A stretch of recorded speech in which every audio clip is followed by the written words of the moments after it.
It is 1972, and the world seems to be turning away from James Bond. The 60s are over, and Sean Connery has left the role of 007. Many critics say James Bond is dead. Welcome to the story of the film that proves them wrong.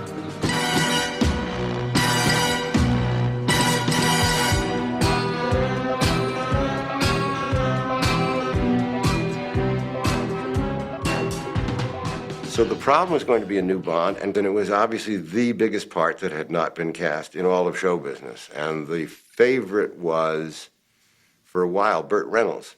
I'd seen a TV show, and I thought the guy was terrific, had all the right elements for Bond. Cubby had a thing about Bond being over 6 feet. He wanted Bond to be tall.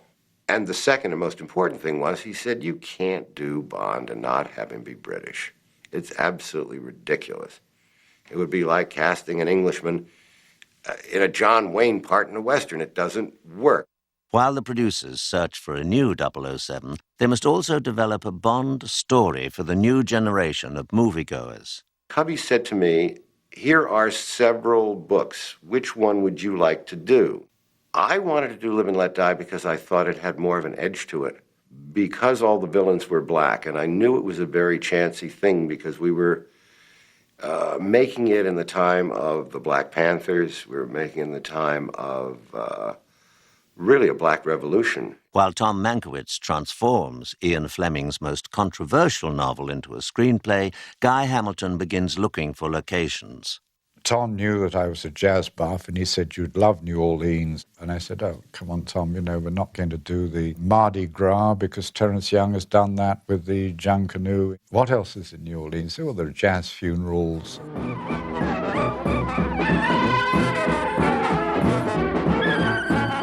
In about 5 minutes flat, we conned up that sequence. Whose funeral is it? Yours. But I knew that Mr. Broccoli and Mr. Saltzman were not going to send a large unit to New Orleans just to shoot 4 minutes screen time. What else is in New Orleans, Tom? The canals, the levees. Oh, that sounds good. Yeah, we could do a chase. And that's how the New Orleans sequence built up. There was a wonderful collaborative way that Bonds were put together. Guy had ideas. Harry had a million ideas. Cubby had some ideas. I'd wandered around the Caribbean, found absolutely nothing of any interest. But then on location scouting, driving by, there suddenly was this sign by the side of the road in huge letters, and it said, trespassers will be eaten. And everybody stopped, and it was this crocodile farm. The name of the fellow who ran the crocodile farm was Ross Kananga. This absolutely marvelous man, a complete lunatic. And I named the villain after him. With the story coming together, producers need one final element, James Bond. And I did say to Sean, it's got crocodiles, it's got a boat chase, it's got... and I was trying to kind of just see if I could tweak his interest. And he said to me, there's only two things I've ever wanted to own in my life. A golf course and my own bank. He said, and I have the golf course, and I'm well on the way to the bank. I'm not coming back. I met Cubby and Harry because we used to gamble and went to the Curzon House Club. And so I would sit across from the table with these two big spenders. And eventually, we became friends. And then one day, Harry called me and he said, well, Cubby and I would like you to do the next one. They came up with Roger Moore. It seemed like a good idea. He's attractive. He was debonair. Sean's personality comes through very strongly in all the Bonds he made. And my personality is entirely different. So I sort of read a couple of books, and one of them it said that Bond had returned from a mission somewhere. He had killed, but he didn't like killing. Sean could sit at a table with a beautiful girl, and you had the option as a writer of either having him lean over and kiss her or stick a knife in her. Roger could kiss the girl, but if he stuck the knife in her, he would look nasty. So that was the way I played it. Somebody really didn't like doing it. You don't understand, see? They'll kill me if I do. And I'll kill you if you don't. You got the feeling of the English gentleman more out of Roger than you got out of Sean. On the other hand, Roger, and that's why the humor may be increased in Live and Let Die, could play a quip very well. I'm going to be completely useless to you. Oh, sure we'd be able to lick you into shape. Roger knew his way around a sophisticated comedy scene very well.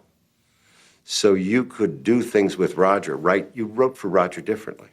But for the new 007, comparisons are bound to be made. He was filling some pretty big shoes.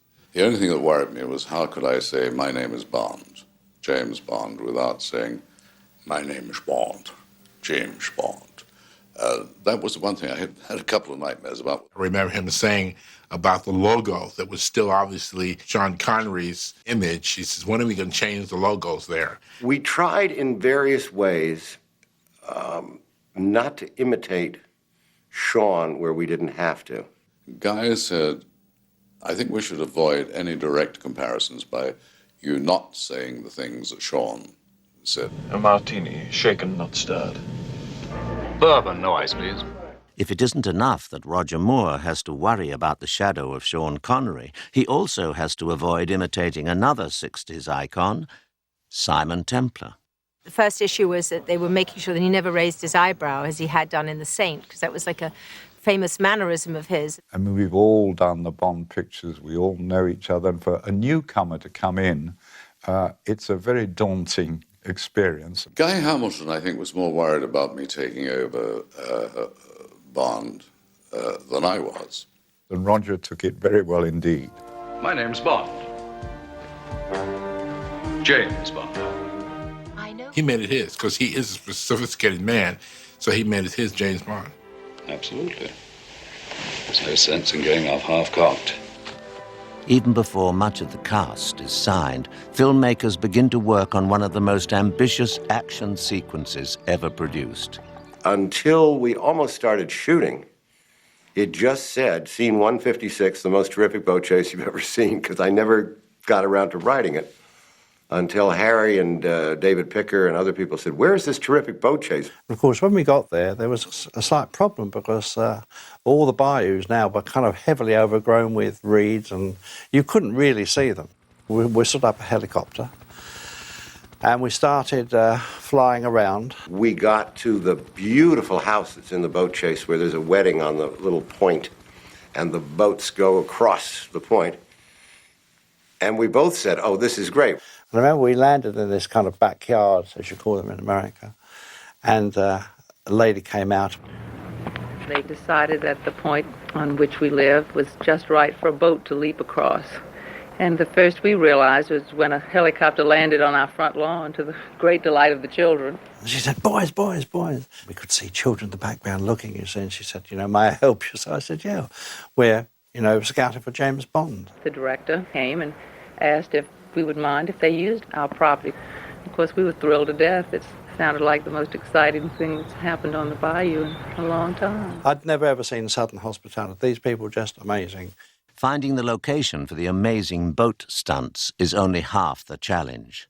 They'd spoken to some people called the Stingers. I think they were in the Everglades somewhere, one of those places, and these boats kind of went up a 45-degree ramp, and kind of jumped about 4 feet, something like that. Well, we had to do a jump of at least about 80, 85 feet. And we've had a number of problems, let's say, in getting boats to go as far as we had to go. Stuntman Jerry Comeau is determined to make the boat jumps work. We found that Jerry, when he actually hit the ramp, he'd got to put the motor in tilt, just at that moment when it hit.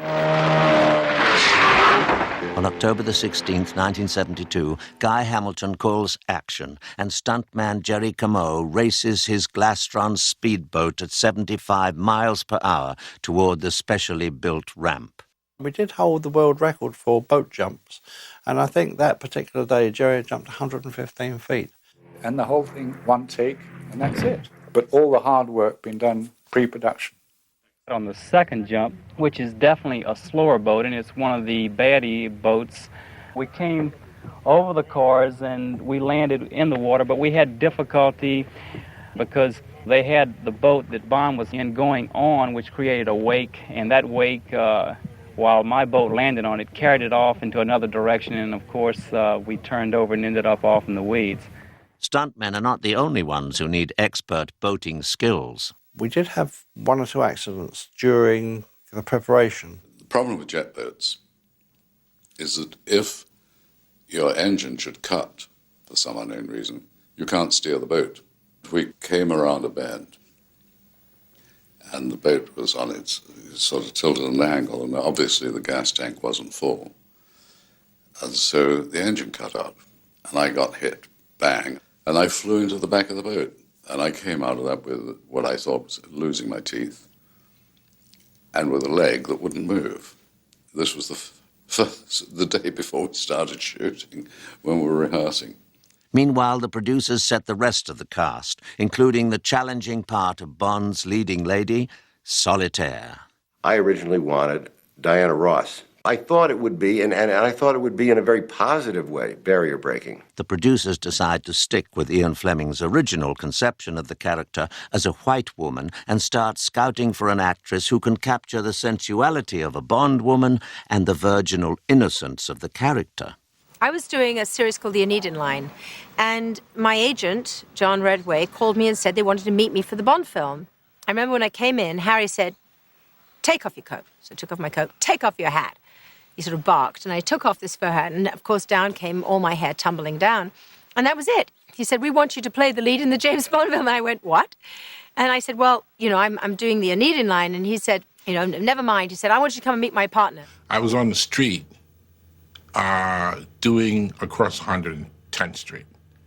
And David Picker, I believe he was then the vice president of the United Artists, came up to me in the street and said, "What are you doing directly after you do the film?" So I said, "Probably going home." He says, "I wouldn't count on it. I think you better get ready to go to England for Live and Let Die." So I'm sitting there, and Harry Saltzman says, he looks at me. We exchange some conversation. All I can remember is maybe a couple of minutes went by, and then he said, "Madam, how soon can you get on a plane to go to New Orleans?" I said, as an actor always says, "Anytime. You never refuse." He says, "Well, we'll have you in a plane in about 2 hours." I got a call to go to a hotel, I think was the Algonquin in New York City, I'm not quite sure. And who do I meet but Guy Hamilton? And he said to me, "What kind of weapon would you like to have?" I knew right then and there I had it. And I'd say, "Well, you know, you've used so many guns and many knives. Give me something unusual like a hook." For many black actors, the film proves to be a great showcase, though they are mainly cast as villains. It's a Bond movie, so you know Bond is going to win. If the villain is black, you know he's going to lose because the villain is going to lose. So along the way, I thought maybe we can have some other people to make fun of. Toby, I got me a regular Ben-Hur down here. That kind of dialogue you can't miss, you know. What are you? Some kind of doomsday machine, boy? The best dialogue writer I've ever seen. Now, Clifton James, who came from New York and doesn't remotely have a Southern accent, came down. He had a wonderful gut, you know. I wore padding. I wore an umpire suit because they're all very proud of their stomachs, you know. With the cast in place, shooting begins in earnest along the Louisiana bayous. Quiet everywhere, please. The first sequence that I watched was the stunt sequence where the boat, the two boats came across the bayous and went right through the wedding party and then down the other side. One boat and one boat only comes up the lawn. There is another one that goes round there. It doesn't really matter which one you look at, including both. This end is very safe. We have tested it. It is sometimes interesting, and I think you might enjoy that, what happens down that end. The first stuntman got into the boat, and he's kind of zooming around. And suddenly there's a most enormous crash. The guy crashed into this tree. They called in the paramedics.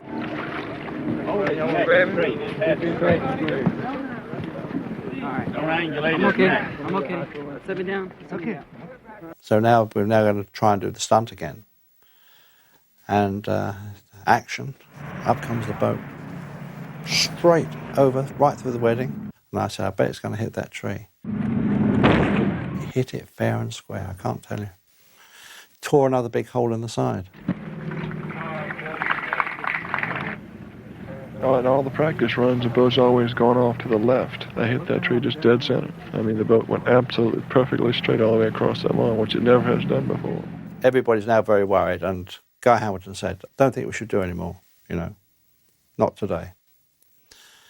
We'll try tomorrow. But the filming cannot continue with the wedding scene. The bayou's flooded. Everything's underwater. All the chairs are floating. For the director and the producers, setbacks seemed to be a daily occurrence. There was a cold wind blowing, and I could feel this ache, and I went into my Winnebago, and I lay down, and my knees came up to my chin, and Derek Cracknell, the first assistant, came in and said, Rog, oh, God. He said, I better call a doctor. With the film's star in the hospital with kidney stones and accidents mounting, members of the crew worry that the film is under some kind of voodoo curse. As the production crew copes with setbacks, some of the cast explore the power of the tarot. I knew nothing about tarot, and so I went to Bourbon Street where they had tarot card readers, and I took all my rings and wedding rings and anything off that would give any clues away. And the tarot card reader looked me in the eyes and in the cards and basically told me I was going to be married 3 times. So since I'd only just got married for the first time, this was a little bit of a shock, you can imagine. I have to admit that it did affect some of my decisions later on in life. On November the 12th, 1972, the production crew flies from New Orleans to the exotic North Shore of Jamaica with over 2 tons of film equipment. Oh, it was very exotic. It was absolutely amazing. I've never seen anywhere so beautiful in my whole life as this hotel called the Sans Souci. It was wonderful. I spent every morning swimming in that pool, meeting Roger every morning before we went to work. Well, I must say it's fantastic to be in Jamaica in the winter, in the sun when it's so cold and foggy in London. And to be playing a part in a James Bond film, which demands all that action, is something I'm not used to at all. And the service. We had housekeepers, cooks, and maids who would knock on your door and say, Madam, what would you like to have for breakfast this morning? And I just remember the music and the warmth and the beautiful beaches.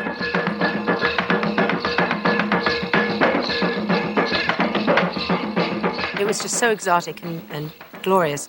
But the voodoo curse from Louisiana seems to follow the film crew to Jamaica. There was this voodoo witch doctor who would give me a reading.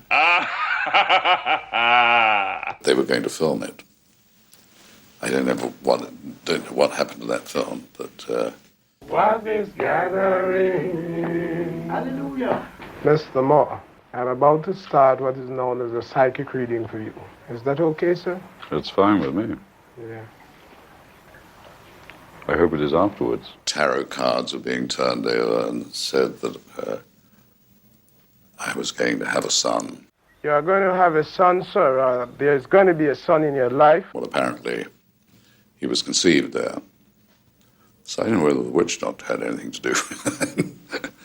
And I think you were bound to be what is termed a humanitarian. You will become one of our great Buddha. Finally, I found something in life that's a little more important than thinking of yourself. Not a little more important, a lot more important.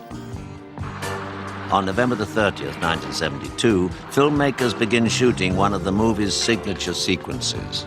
We bought a London bus, very, very cheap. We actually took a bus driver who was one of the principal instructors at London Passenger Transport. And they said, well, what we actually want you to do is to skid a bus round on a 30-foot road. You feel that the first time you're doing it, it's going to tip over, but they don't tip over. And I, of course, was involved in some of the stunts myself, which, in retrospect, was kind of foolish. I was in that bus when it spun around and, it could have been anyone. She was on the bus every time I skidded it. When I was in the back of that bus, I just was dying. And then we had all these motorcycles coming in cars, zooming into the sugarcane and zooming into the sea. Well, we had to put a ramp into on the kind of the parapet into the sea. I remember we had to move all this coral, and of course it went slightly awry, and of course the poor fellow landed into the coral that we hadn't cleared because he hadn't hit the right spot. We only did it once, so it wasn't a question of redoing it. The stuntman is not badly hurt, but the sequence is hardly over yet. And to finish the sequence... What can we do with that? Oh, I know, knock the top off because there's a low bridge. Oh, I got a bit sceptical about that one because I've never actually seen a bus go under a bridge and take the roof completely off. It generally stops halfway. I said, have they done this before? And they said no. When it all set up, we went up about 300 or 400 yards up the road. And I said, well, how do they know it's going to work? And they said they don't. And they told me roughly what speed it would take, about 40 mile an hour. And I remember my heart was pumping. Then they just said action and away we went. And then, of course, I felt very proud to have been in that bus. Filming continues off the roads and into the swamps. Ross Kananga was the name of the man in real life who owned this crocodile farm. Had an interesting backstory. Ross Kananga, from what I understand, was a Seminole Indian. His father was put on an alligator show, croc show, and Ross, as a kid, used to put his head in the mouth of the alligator, and one day the croc went junk, and he was in there for 20 minutes before the croc relaxed and let him out. And he had seen his father be eaten alive by crocodiles. Ross knew which ones. He says, that one got my dad. And decided to take over the family business. They had 1,500 of these creatures. Ross Kananga at one time had a lion, a pet lion that used to patrol the place. And they got to the lion. These things are really lethal, alligators and crocodiles.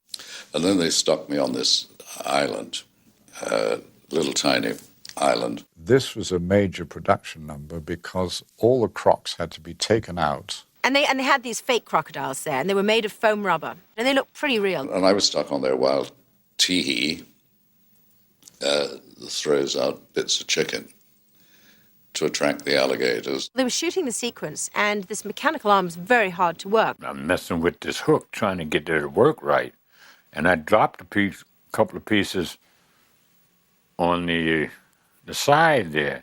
I thought it was a rather smart idea when we were doing wardrobe before we started the film. I said, well, why don't I have crocodile shoes? Do you think this is a good idea, Guy? I think it's a beautiful idea. And all of a sudden, one of the fake crocodiles starts moving straight for Roger and Julius. Nasty beady eyes going like this.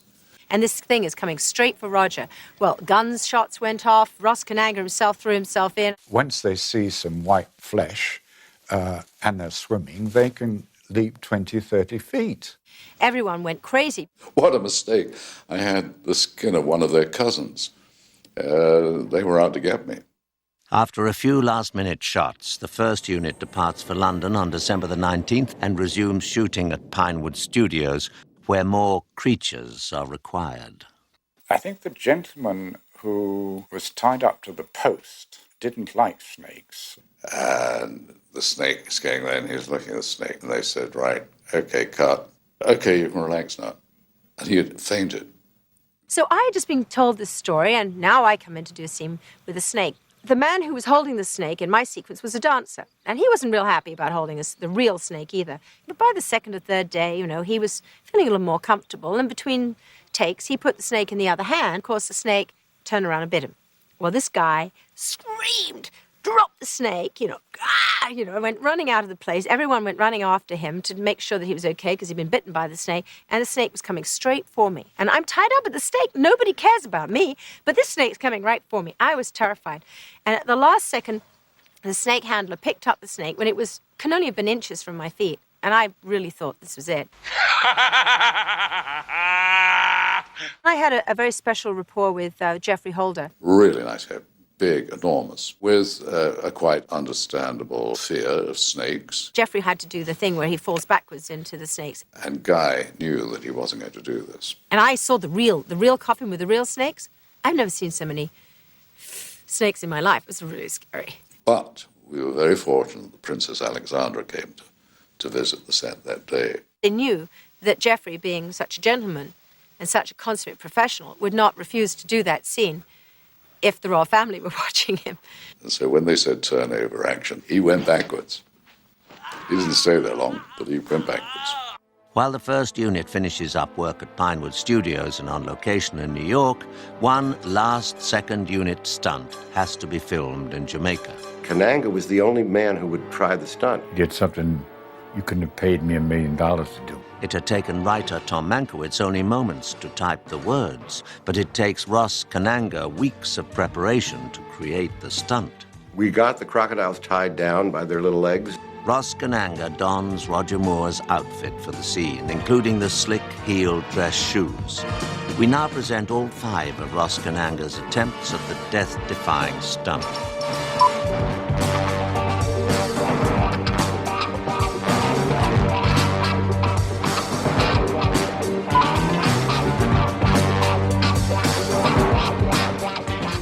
As he's about to jump, the crocodiles all do this because they're saying, here comes that guy again.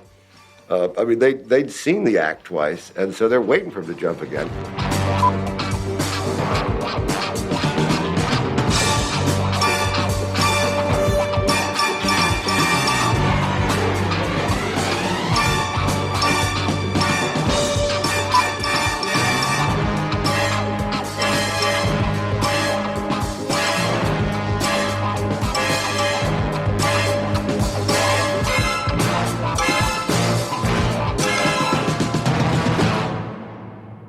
Finally, on the afternoon of December the 31st, Ross Kananga defies death for a 5th time.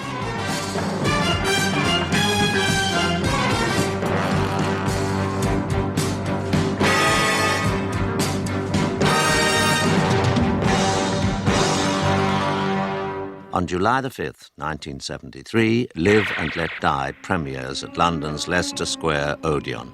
When record-breaking box office receipts come in, it proves that no voodoo curse can stand up to James Bond's magic. In the end, filmmakers pull off the biggest feat of all. They give the world a new 007.